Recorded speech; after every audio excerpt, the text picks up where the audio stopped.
as it is not a rosy year as yesteryears. KTN's Brian George looks at some of the key issues that have rocked the labor and human resource industry in the country.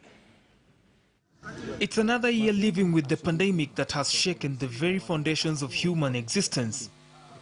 Among the key challenges COVID-19 brought was loss of jobs and livelihoods.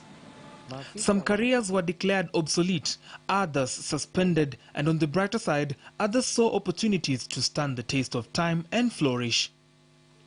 And employers too are struggling. Some manufacturers are operating at around 60%. Before it was better at around 70%.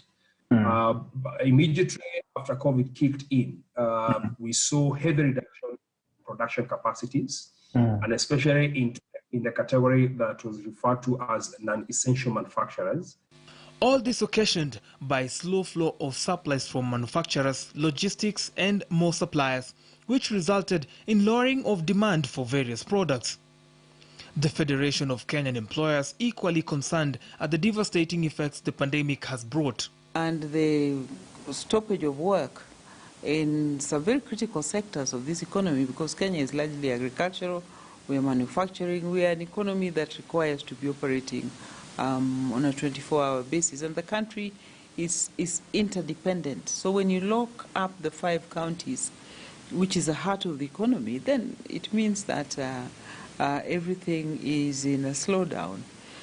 According to the Kenya Association of Manufacturers, essential manufacturers and employers are maintaining their workforce, but on shifts even as more employees work from home. From the beginning is that we want to maintain a health workforce that is well facilitated. For those that have already reduced, I don't think they have any intention to reduce further. For those who have not reduced, the figures and the statistics are showing that the manufacturing sector is getting back to where it was in March or April last year.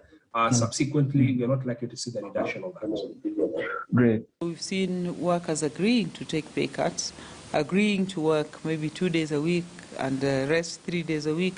The following week they do 3 days and the rest for 2 days, so that eventually people work half the month, and that is aimed at keeping everybody on the payroll.